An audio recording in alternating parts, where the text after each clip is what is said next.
nakuhang labi ang mga tauhan ng NBI.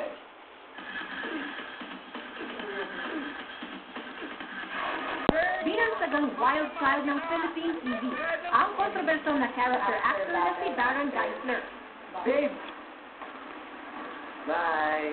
Pero good boy ang imahe ng teen star na unang nakilala sa seryeng Tabing Ilog noong 1999, kung saan nakatambal niya ang naging real-life sweetheart noon na si Jody Santa Maria.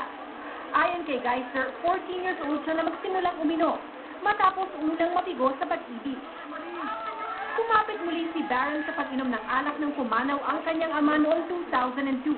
2 beses din siyang nasunugan.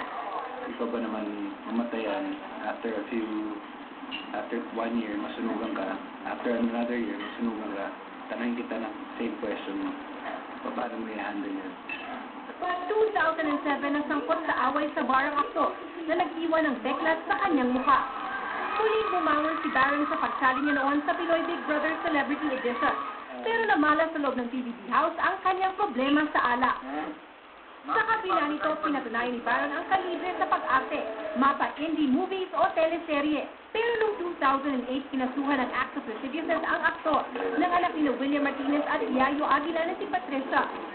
Nililigis pa sa korte ang kasong Act of Lasciviousness na isinampa naman ng aktres na si Yasmin Curdy noong 2009. Malaking dagok naman sa buhay ng aktor ang pagkapigo sa pag-ibig kamakailanla. She had a miscarriage then, and she went back in Australia. Inamin niya nagtulak ito sa muli ng pagkalulong sa alkohol. Marie Lozano, Patrol ng Pilipinas. At atin po yung mga kaulit sa'yo. Yan, like po. Alcoholic, Baron, ngayong bang gabing ito sa ating palayan, ikaw ay nakainom o hindi? Hindi po, sir. Una gusto namin ipaabot sa iyo ang naging pahayag ni Binibining Cherry Pie matapos mong mag-public apology kanina. Ito ang video, panoorin natin, Baron. The first step is for him to be humble enough, diba, to acknowledge and to accept what he has done and maybe the mistakes that he has done, and then to seek help. And then that's the only way he can prove kung sa lahat na nangyaring ito. Ano yung totoo? Baron, maliwanag ba sa iyo ang mensahe ni Cherry Pie? Please react. Yes, sir. I'm doing all the steps naman po para gumaling na po ako. Kung alcohol po yung problema ko, gagawin ko po ang lahat para maging maayos po ako. Gagawin mo ang lahat as in, anong gagawin mo? Paanong paraan? Actually, kung tutusin, nakausap po ako ng facility pupuntahan ko. Sinabihan po ako na it's much better not to talk about it or pamalita po sa media. Baron, ako naiintindihan po ang sitwasyon. Marami tayong kaibigan, kakilala, pero dumaan din sa masusing rehabilitasyon at nagbago. No? I believe in second chances. Pero Baron, itong pagiging alcoholic mo ay naging perwisyo sa'yo dahil na-trouble ka dito, hindi ba na ilang beses? Opo, totoo po yan. Kaya siguro paglabas ko po at pagbalik ko siguro magagalit na po ako sa alak na yan. In-explain ko nga ako, it's my career or alcohol. I'll just drop the bottle na lang. I choose to live better. And I'll take it one day at a time. Masakit man balikan, Baron, matanong ko lang, yung malaking peklat mo sa iyong muka, nakuha mo sa bar rumble daw. Pero ayon sa mga reports, talagang sa sobrang kalasingan mo noon pa, kaya ka napalo ng bote sa muka. At ito ay hindi ba una pa ng leksyon dito sa iyong matinding pagkakalulong sa alak, Baron?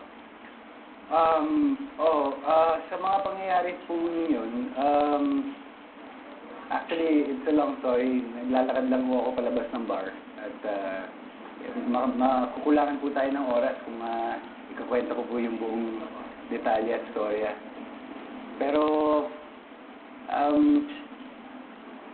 marami rin po kasi mga pangyayari sa buhay na unexpected, na hindi ko ma-handle.